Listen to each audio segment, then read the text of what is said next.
शुभंकर, जिस जगह पे धमाका हुआ उस जगह से आप अच्छी तरह से वाकिफ हैं, लाल किले के पास। वहां पे कितनी भीड़ रहा करती है आम दिनों में भी, इसका अंदाजा आप लगा सकते हैं। और ये धमाका हुआ शाम के 7 बजे के आसपास, 6:55 के आसपास ये धमाका हुआ है, जहां पे बिल्कुल हर कोई अपनी दुकान, जो सामने लाल किले के सामने चांदनी चौक की दुकान है, वहां से दुकानें बंद करके दुकान के मालिक, दुकान में काम करने वाले लोग निकल के जा रहे होते हैं। वहां ठीक सामने आपको याद होगा कि इलेक्ट्रॉनिक्स का मार्केट है, लाजपत राय मार्केट जिसको कहते हैं, रोड के दूसरी तरफ वो काफ़ी ज़्यादा इलेक्ट्रॉनिक सामानों से भरा पड़ा रहता है और वहाँ पे काफ़ी ज़्यादा भीड़ रहती है। आम दिनों में वहाँ पे अब गाड़ी खड़ी करने की जगह नहीं मिलती है, वैसी जगह पे इतना बड़ा धमाका होना।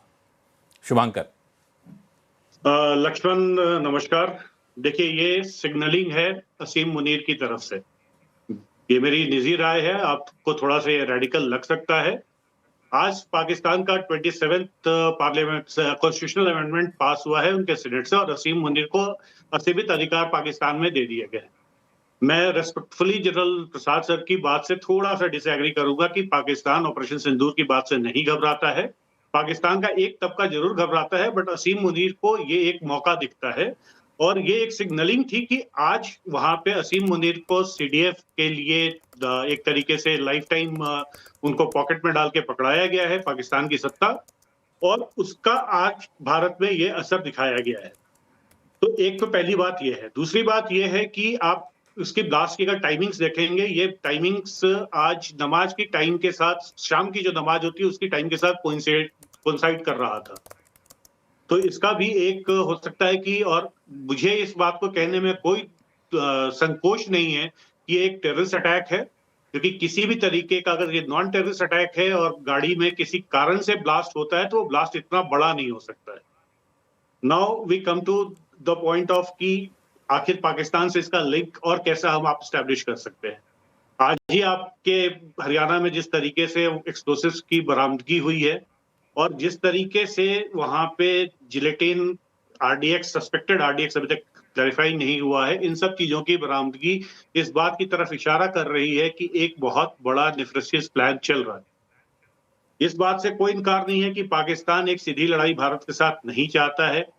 पाकिस्तान की तकरीबन 7,500 किलोमीटर की लैंड बाउंड्री है, जिसमें से पाकिस्तान अफगानिस्तान और इंडिया के साथ इसका 80% शेयर करता है। तकरीबन 6,000 किलोमीटर की बाउंड्री इन दोनों देशों के साथ शेयर करता है। दोनों देशों के साथ अभी आज के डेट में उसके रिश्ते बहुत खराब है।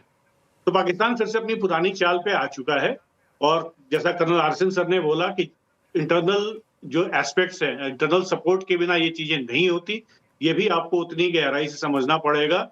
और मैं दोबारा बोलता हूं, ये पाकिस्तान के द्वारा पाले पोसे गए जो हैंडलर्स हैं, उनके द्वारा असीम मुनीर को उनकी ताजपोशी पर दिया गया गिफ्ट है। I am very clear on this.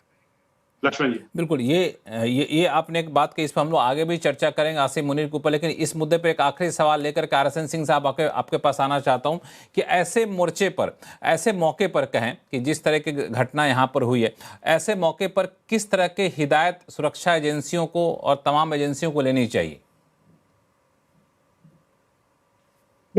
देखिए, पहली बात कि आप सबने कहा कि सतर्क रहना चाहिए। किस तरह से सतर्क रहे, किस पर विश्वास करे, किसका अविश्वास करे, देखे किसको ना देखे। हाँ, सतर्कता ये हो सकती है, कोई लावारिस वस्तु वगैरह, वो तो अनाउंसमेंट होता रहता है। ये सबसे बड़ी हमारे साथ समस्या है कि आखिर किस पर, अगर किसी पर अविश्वास करेंगे तो उसको फिर एक राजनीतिक स्वरूप उसको दे दिया जाता है। लेकिन मैं इतना जरूर कहना चाहूंगा कि देखिए, वो क्या कहते हैं कि ये डोमेस्टिक है, हमको उनके नैरेटिव से क्या मतलब है। पाकिस्तान क्या नैरेटिव बिल्ड करता है, हम क्या समझते हैं और हम क्या करते हैं, वो ज्यादा अहमियत रखता है। और जैसा शंकर प्रसाद साहब ने एक बड़ी अच्छी पॉइंट एक उन्होंने बोली कि हमने जब अभी ऑपरेशन सिंदूर खत्म नहीं हुआ है और हमने जो नया डॉक्ट्रिन जो बनाया था, उसमें मोदी साहब ने खुल के कहा था कि any act of terrorism will be construed as an act of war. और मैं आपको एक बात बता दूं कि जो मैंने ट्रैक रिकॉर्ड देखा है मोदी साहब का, नथिंग हैज गॉन अनआंसर्ड। जवाब मिला है, जवाब मिलेगा। और अगर ये आसिफ मुनीर ये सोचता है कि can get away with it, अगर पता नहीं आपके चैनल के जरिए उसके कानों तक ये आवाज जा रही है, याद रहे उसको उसको दोबारा बंकर में छुपना पड़ेगा जाकर। मैं इतना कह रहा हूं। बंकर में और ये कोई छोटी मोटी घटना नहीं हुई है सर।